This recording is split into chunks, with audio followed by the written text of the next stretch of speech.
know of any other time in recent memory where a domestic violence incident has garnered this much attention? I think the last time it has was on OJ's trial.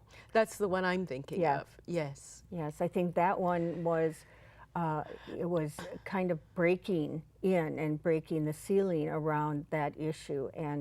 But even that pales, I think, in comparison in terms of educating the public about domestic violence. That's interesting that you would say that. Why do you think the incident with O.J. Simpson in the Bronco going up the highway Right, right. pales in comparison with yeah. this one?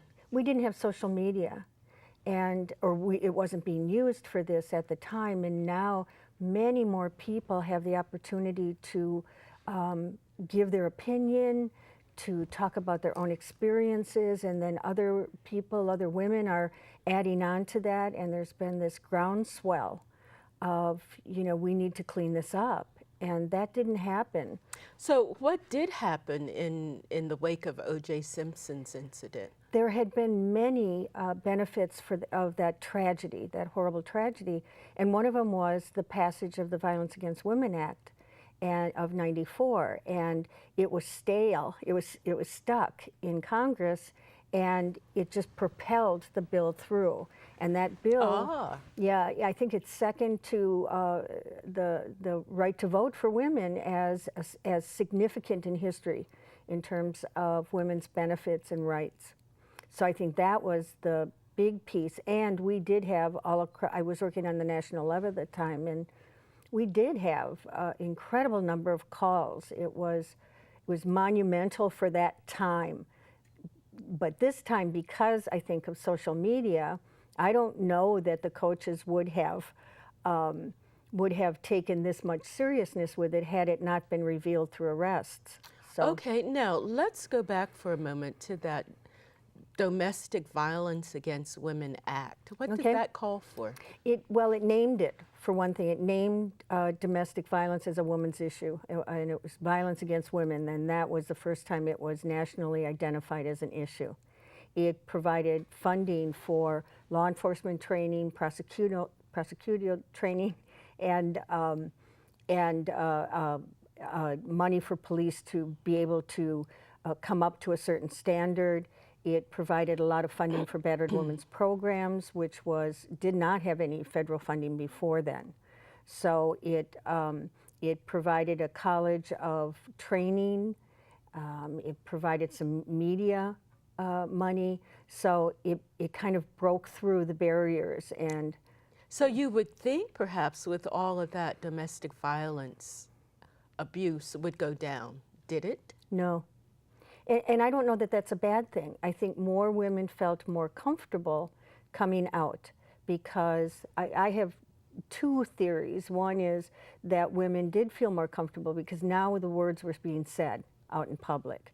And so I think the numbers, not the numbers of incidents, but the numbers of people calling and asking for help. And I think the second reason is that more and more women are entering the workforce. And so they're being exposed to new and different information. Okay, now let's clarify something you said. I said earlier that one would think domestic violence incidents would have gone down, and you said no, but that's not a bad thing. Now, what was it that it wasn't a bad thing? I'm sure you weren't saying the fact that it didn't go down wasn't a bad thing, no. But you were talking about greater exposure so that more women became aware, more women who were suffering in silence found that there were places for them and that there were many other women going through that. So it broke the terror that isolation can bring. And in battering, one of the characteristics is keeping a person isolated. So the isolation was breaking down and women were calling out more, and that was a benefit. No, that was a benefit, but it's interesting. The actual incidents didn't go down. No. And was that because of population increases or? It has been steady. The Center for Disease Control and the Department of Justice have done surveys for years now. And the Women's Health Organization globally did another study. And in America, it's 1 out of 4 women will be abused in their lifetime. And globally, it's 1 out of 3. I read recent statistics of the California Women's Health Survey, and it indicates in California it's 40%. 40% of women Yeah. will be Have been or will be. a victim of domestic violence.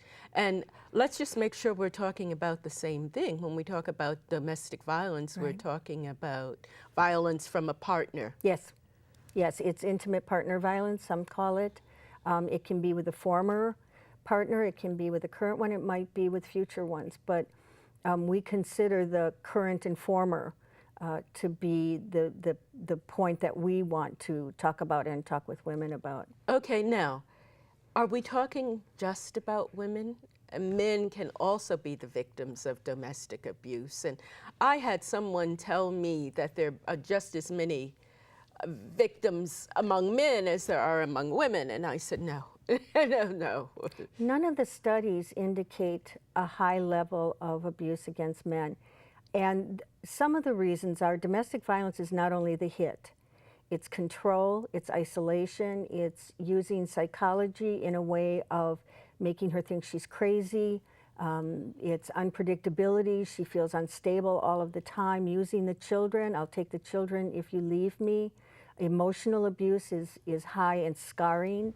And so those things are working in orchestration and for power and control over that person. So institutionally and societally, it's easier to do that to women because of our stature in the community, so or in the world. And I'm thinking maybe even because of our physical stature too. Some, yes. Women are on the whole, they're just less muscular than men, less powerful than men, smaller than men. Right. And we have, I mean, men have a privilege that women do not in our country, and that goes the rates of poverty, the rates of education, the rates of job and wages.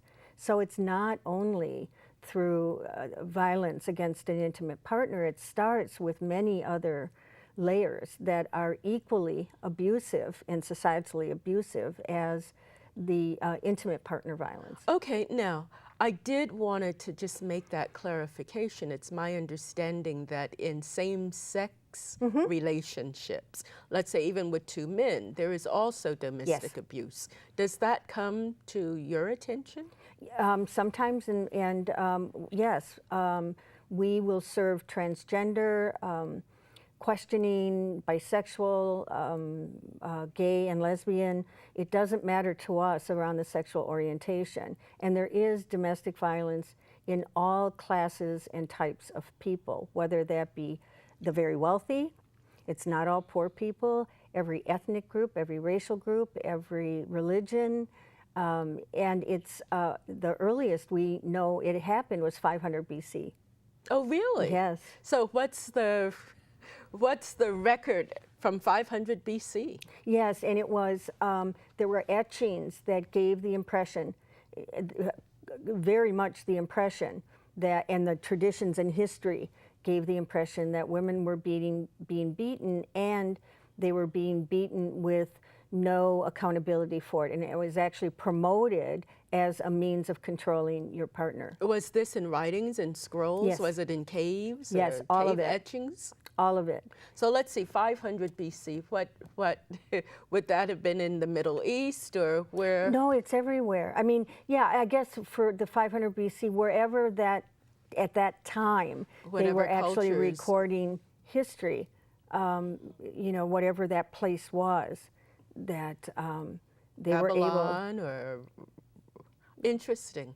That's fascinating. So we're talking about something that is ages old. And it's global.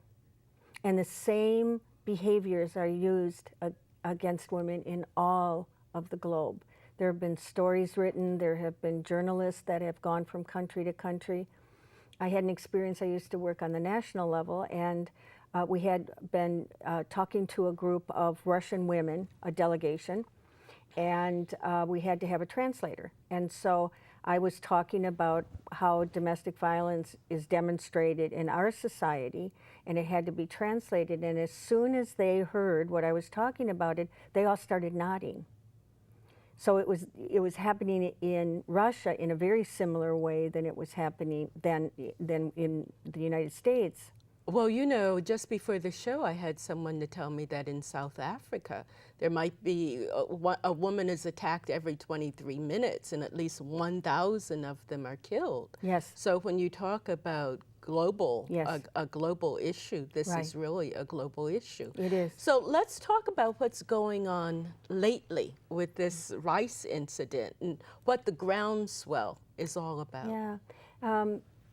I think that 10 years ago this would not have happened. There would not be the groundswell, there would not be the information, there would not have been any discussion from the NFL. It was happening back then and they knew it, but it was not disclosed and it was not talked about.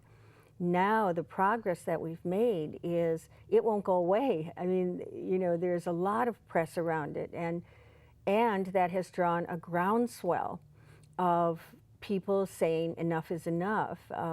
There is a campaign, it's hashtag Why I Stayed, and recently it acquired 120,000 responses on the Twitter. And women stayed for all of the reasons that all of the women stay. It is economic. It is, we have children together and I need to stay with him. He says he's going to get the kids if I leave him.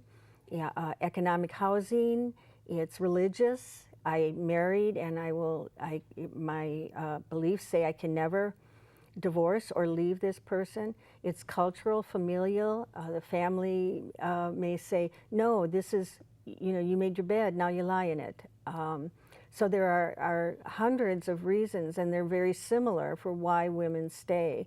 I think the nice thing that I see now that's happening, and there's going to be a hashtag campaign on this, is Why I Hit. Ah, well, you know, that kind of leads into my next question.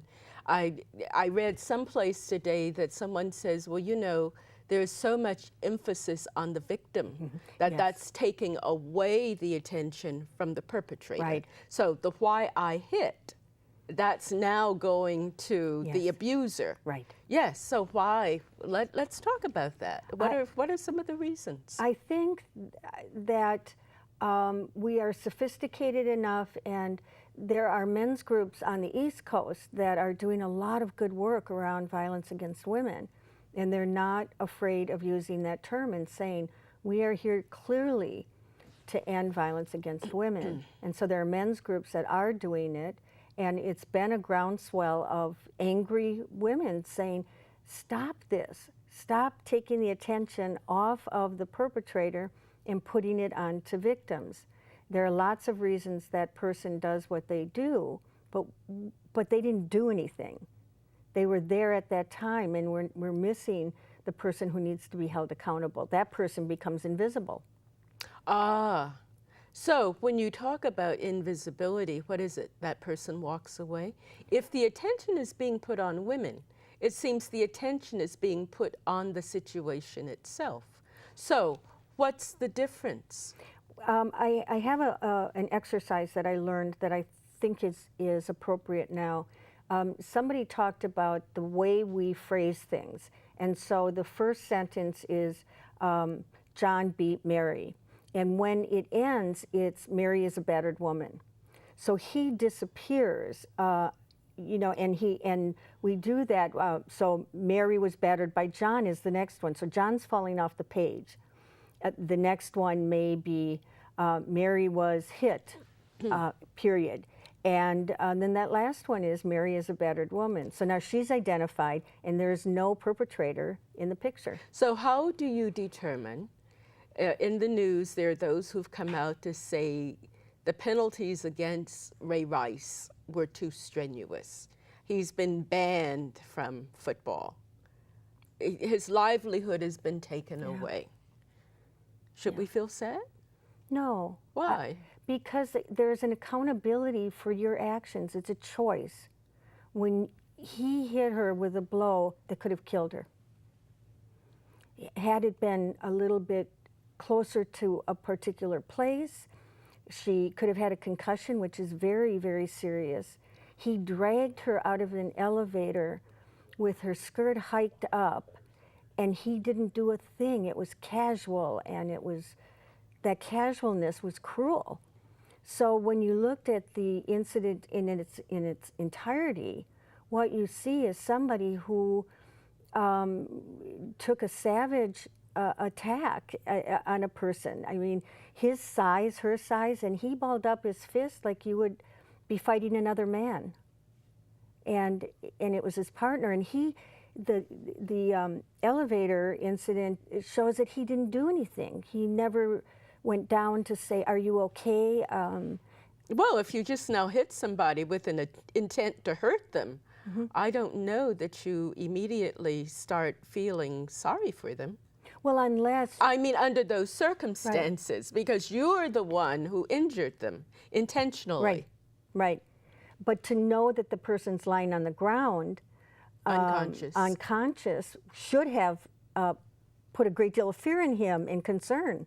You know, I just knocked somebody out. Maybe he didn't mean to knock her out, but that's what happened. And not to get down to see, is she breathing? Is she okay? Okay, now let's talk about her reaction. It's my understanding she went to Twitter after the penalties were imposed against him, and she said, "This has just ruined our family. It's brought back a moment that we just as soon forget." Right. So how do you explain that reaction? Obviously, it has brought national attention to, I would think, a moment they just as soon forget. Right. I don't think she was inaccurate, and that's where she is at this moment in time. The two things are, we don't know what's happening behind the scenes. We don't know who wrote the script. And it's very common for a partner, a woman, to say those things, because the couple, and especially her, they want to deflect on the responsibility. Who wants to think of their partner who says he loves you in that way? So the denial and minimization, and I can't imagine how much their world has been turned upside down because of this and all of the national attention. It must be a horror to walk out the door.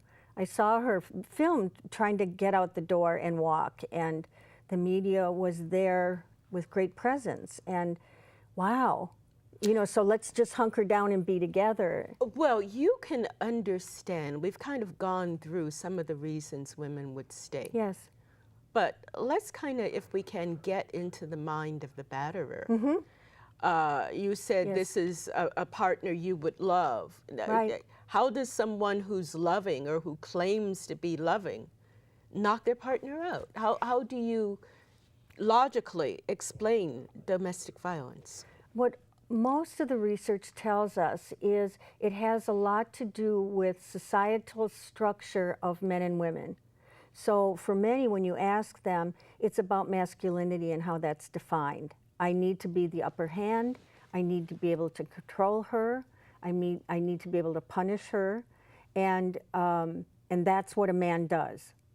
That's what a man does and what the man is. And so the campaigns on the East Coast are around redefining manhood, redefining masculinity. So if it's embedded in you that this is this belief system that that in order to be a man, you must control your partner, or you have the right to control your partner. And that's what all of this is about. It's about power over and control. And so if you justify the actions, and most do, we used to have batterers intervention classes at our organization and for years, and I would sit in.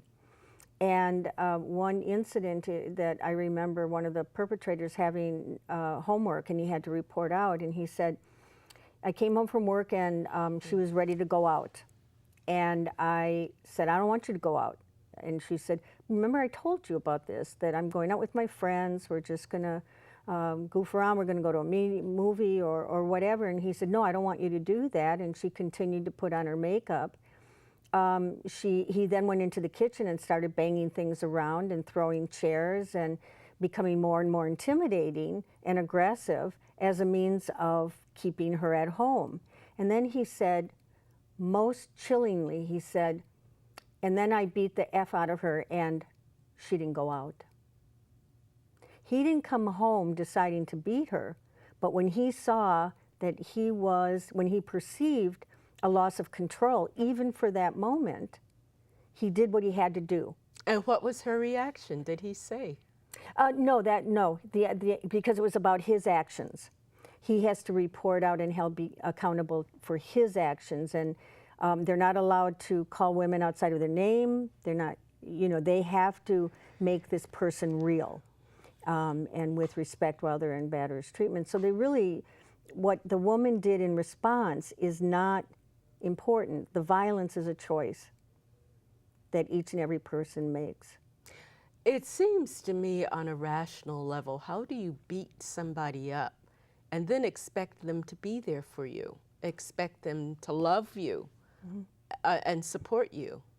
I don't understand that part of it. I think there are two answers to that. One is it's justified. One powerful way is to tell the victim that it's her fault. If you hadn't done that, if you hadn't pushed my button, and you know what my buttons are, if you hadn't done that, I wouldn't have had to do this. You know what makes what. And people actually believe that? The person saying that actually believes it? Yes, sometimes, yes, for a while. Absolutely, they're isolated. The only voice they hear is his voice. They no longer have ties to their family. But I'm talking about him, the man who's saying that he believes that? Absolutely, he has a right.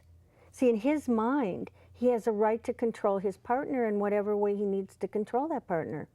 In my lifetime, when I started doing this work 29 years ago, it was legal. What was legal? To hurt your wife without any accountability. There wasn't a law against domestic violence 29 years ago, 30 years ago, or they were just starting. So until that point, in the 70s or 80s, it wasn't illegal. In fact, law enforcement was trained to mediate and separate. You go for a walk around the block, and lady, whatever it is you're doing that riles him, stop doing it. That was it. That's how they were trained. And if you want to press charges, you have to go down to the station and press the charges. The state does not get involved in it. And so the movement was, if a stranger hits you on the street, the police will come and arrest that person, and it will become a state against the perpetrator, not the victim against. The victim is actually a witness to the case at that point because it's against the state.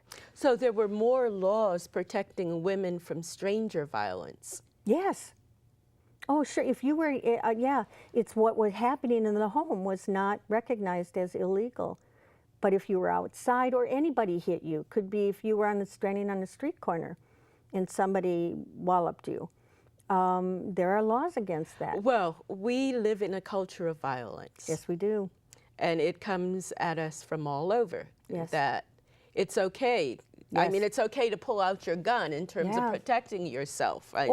Or if you want what they have, you should be able to get it. That's what wars are about. It's the strongest, it's for the fittest. Yeah, and this privilege, a sense of privilege and entitlement that I can get what you have. By force if necessary. By force if necessary. And that's what we do in wars, right? We want oil, or we want this, or we want that. You know, I heard on the radio today somebody calling in saying, well, why don't we just bomb them all? And somebody said, but wait a moment, children and women? And said, well, that's the price. So, I mean, that's still a mentality. Yes. Let us just kill. Yes, and we have the right to do that. And so we go in and use that as a first option. It is part of our mentality. And I think that's one of the reasons it's hard for batterers to stop, because even if they want to and they go to group, they go back into a world